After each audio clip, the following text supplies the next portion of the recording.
Hello there. I hope you are doing groovy. This is Jaina Joslin, back from another pause of reflection. Actually, I've been entirely unmotivated to do anything lately, and I do not say so boastfully. I've been actually an emotional wreck. So if you have positive thoughts, send them my way. If you're the kind of person who prays, send a prayer my way, and I would absolutely love it. Because I can't even call this depression because it's a clusterfuck of symptoms. But I'm not going to go into that, and I think I will when I get past the over the hill, so to speak, of the struggle. I will share my journey and share the wisdom that helped get me through it because I am still writing that wisdom. Um,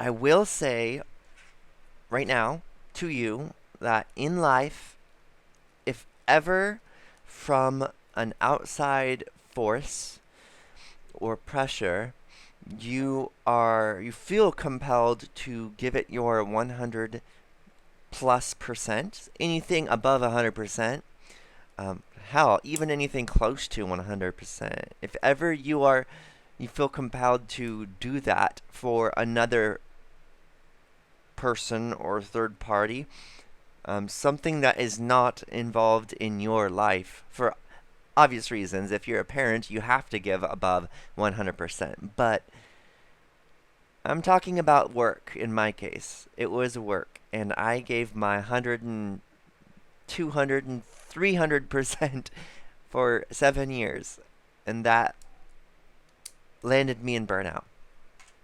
I've talked about burnout. I've talked about alcohol addiction. I've talked about deep topics, and I will talk about even deeper topics in the months and years to come. Because I did something to my body, no, more so to my mind, that I should not have.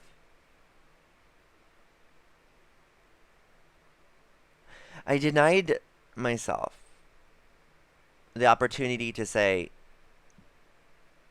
this seems like it's wrong. Maybe I should take a step back. Instead, I allowed a very, I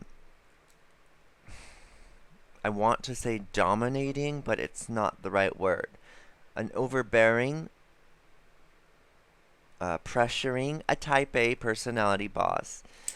Uh, I let him have the final shot for a few of those final years working for him. And it's neither of our faults that happened. It was my fault for not speaking up, because I have a very difficult time advocating for myself. And I also give other people the benefit and the doubt, assuming that I am in the wrong, that they are in the right.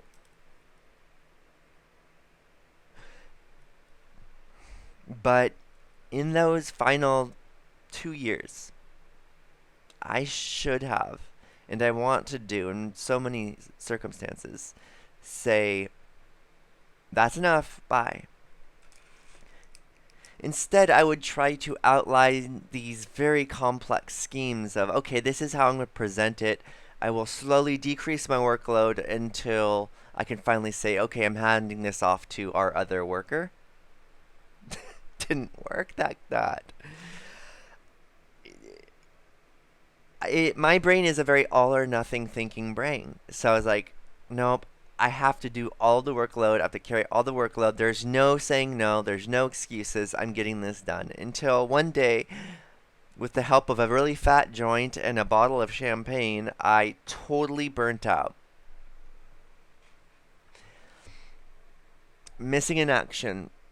Didn't talk to him for about a week. And then after that, didn't talk to him again.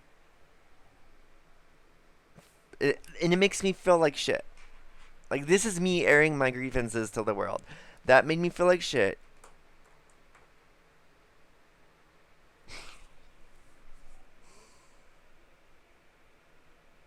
And my inability to say no, because he would have had my throat. If I say nope, he would have had my throat, as he did have in the past. It did me no good to give him the benefit of the doubt. You see, my emotional state and my mental state were so fried, I went into total system burnout, where even basic life upkeeps tasks were very difficult and even impossible for me to do. And I stayed that way for quite a few months. With the help of alcohol, I stayed that way for quite a few months. And it was a blessing, a miracle that my alcohol ceased abruptly because I almost and should have died. But what would have been better is if I could tell myself, maybe half year to a year before that happened, if I could tell myself, listen, Jason, at the time, that is what I went by. Listen, Jason, you are killing yourself. You are doing irreparable damage to your brain. You are searing, you are branding mental disorder into your lobe to the point where it might not be treatable. And I say that because I have tried to treat it for the past 6 months. Soberly, I've tried to treat my depression and anxiety and autism symptoms 6 months at least to no avail. And it's getting worse, which is why you've seen me in this silence. Because I have the very difficult job of telling those who saw me bright and cheerful one day that the next day I am not so bright and cheerful, that these masks cannot be carried for much longer. Because I still am in that burnout. 6 months ago, embracing my gender identity helped me walk over my burnout for a good 4 months or so. Having that life discovery helped me gain the energy to carry on just for a little while longer. And I was able to pick up the pieces shattered from my alcoholism and negative self-thought thinking, which was fear-based thinking. I let fear and booze control my life. So when I embraced my gender identity, I had hope, positive outlook, a little extra pep in my step. And it was great for that season. It helped me get my life back together, helped me prevent homelessness. But it didn't fix everything. My being transgender did not fix everything. It helped me discover and define. It helped me embrace. It helped me love myself. But it did not fix the problems. Just like alcohol didn't fix my problems. I'm not saying I regret drinking. I'm not saying I regret transitioning, embracing my gender identity at all. Drinking was an aspect of who I was until it got unhealthy. And my gender identity is now the core gender aspect of who I am. But I'm still living with the cuts, scrapes, and bruises on an inner level that were caused by straining myself too much. When you work out a muscle, your muscle fibers will tear, rip, and shred. And that's good in moderation because they heal and they get stronger. That's the basic of all workout. And I did the same in my running career. I would tear up my legs, take a few days slow and easy, and then I would get back out there and tear them up some more. And that's how I gained really strong legs for my running career. And the brain itself is a muscle. And willpower is a muscle, and it is a fuel that you can expend and run out of. I ran out of willpower, which is probably why I drank more and more. because I was burning myself. I was running off of fumes by burning all my resources till the point of meltdown. Then I would go have my meltdowns in private and then get back to work the next day for more. And I did this over and over and over. My message to you is don't let that happen in your life. It doesn't have to be work. It could be friends. Friends that are manipulating you, controlling you. Friends that are leading you and guiding you down different paths that you don't want. If you have a submissive personality like I do, you will say yes to everything. I hope you're watching. You know who you are, but a friend once gave me this golden advice that I wish I had taken to the next level. He said, Jason, at the time, you're a yes man. And it was so upfront and honest and true that even back then I saw that was the case. Yes, I do say yes to everyone. How do I fix this? And that's where I wish I took it to the next level even more. I wish that when I heard that I was a yes man, that I was saying yes to every opportunity, and that I would let people walk over me, whether friends or business, I wish I took it to the next level and asked those wise people around me, I am saying yes to everything. What do I do to stop? And that's the sad part is I did see professional help about my workaholicism. I did see professional help about my declining mental and emotional health. And I still couldn't do anything. That's why I say I don't regret anything, because I don't think there's anything I could have done. But this is me. I'm speaking to you. You might have the strength or resources or help to say no to things that are burning you out. And you do not want to get to burnout, because going back to the running, the leg muscle analogy, I run, I shred muscle, I rest. If you do not rest after a hard day and you keep running over and over and over, adding stress upon stress upon stress, there is no recovery from that. You will do permanent damage, and you could say goodbye to whatever use those muscles had for you.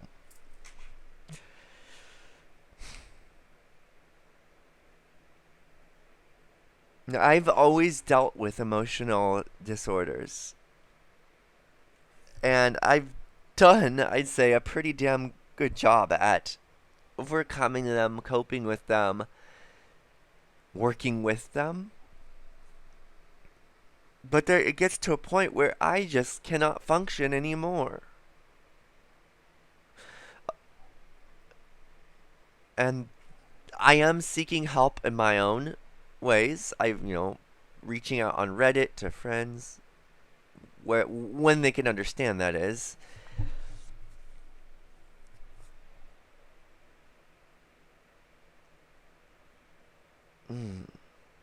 But yeah, life dealt me an interesting one with this. And I am strong, and that neither you nor me needs to be concerned for me, because I will, as I always do, overcome this. I will find strengths. I will take it step by step, one moment at a time. I will get through this. I will take what resources, what tools I can, and I will scavenge them and construct things to help me get through life. I will. My emphasis to you is, do not let burnout draw near to you.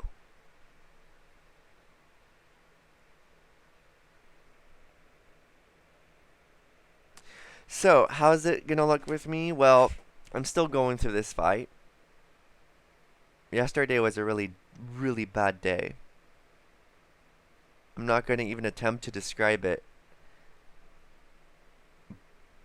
But it did end positively with a 2-hour long drive listening to music, embracing the glory of the night, praying like I do all the time, ceaselessly, thinking positive thoughts about who I am. Because if you see right there, I don't take pride in what I do. I take pride in who I am. So after that very unproductive day yesterday, I found myself in a moment on the road in my little Mazda Miata convertible top, looking up at the moon, feeling the life force around me, soaking it in, realizing I cannot undo that burnout. I cannot repair those neurotransmitters that have been slaughtered. I cannot repair the neurons that have been fried. But I can control tomorrow, and I can embrace who I am and be stronger because of it. So I do not take defeat in the fact that I was curled up in a closet, smashing my fist against the floor, crying, scratching my skin, but not hard enough to make blood draw because I've learned that lesson the hard way way back when. Just holding on. This is the side of mental disorders that major corporations don't want you to see. How it leaves you barely human on the ground if you let it get too far. And the unfortunate part is, Big Pharma has no help for us because medications only go so far, and only very few fall in the margin of a medication being able to work exceedingly well for you. Most of us with mental disorder live an inferior life. But don't worry, your happiness and your emotions are not what defines you. It's what you make of who you are. Do not take pride in what you do. Take pride in who you are, because no mental disorder can take that from you. So as I continue fighting my hard fight, you fight yours. We will join together. I have met amazing people online, and it saddens me that they are so bright and their hearts are so filled with life, but they suffer too, just like I do. And it caused me to wonder, is it these struggles that we face that bring us together in kindred spirit? Is it the struggles we face that adds volume and depth to our lives? Is it the struggles we face that bring our identity to the surface so that it can achieve all of the nourishment that those moonlit nights driving helplessly down the road, listening to music, giving up all that you knew of life into the universe and saying, you know what, I don't know what life is going to be like tomorrow. I barely survived today, and you know what, I'll get through just fine. And you soak in that moment, and then you almost have this odd sense of euphoria. Like, here I am. I bawled my eyes out all day long. I got nothing done. Those bills are yet another day past due. But I am still here, screaming, bleeding, crying out for something more. And it is this fight that will make me successful. You just watch and see. Because if you have a mental disorder, you have something that, well, less than half of the population has. You have the connection to life itself, the heart of life. And I cannot explain how that works, but it just works. Those who struggle, and it doesn't even have to be mental disorder. It could be something else like, well, people who have gone through abuse. Struggle produces life,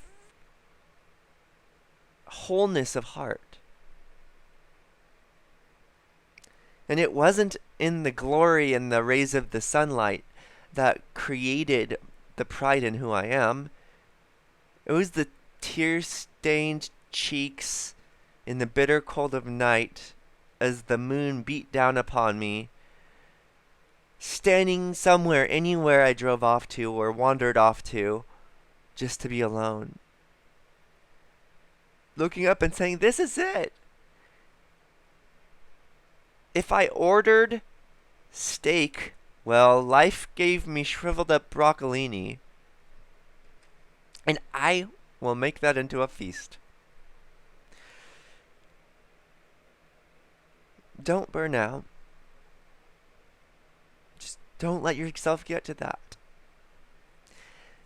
And if you're in a position like me where you cannot say no, and if you cannot feel safe saying no, then just let it all go to someone you trust with more than your life. Say, I cannot do this. It will work. It will help. This is the way.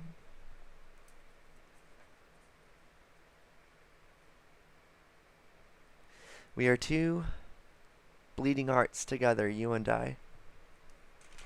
And there's something really beautiful about that. You are strong. And in that, I will take your encouragement. Because I know you are thinking it right now. I am strong too. Thank you. Okay. I am closing up that topic.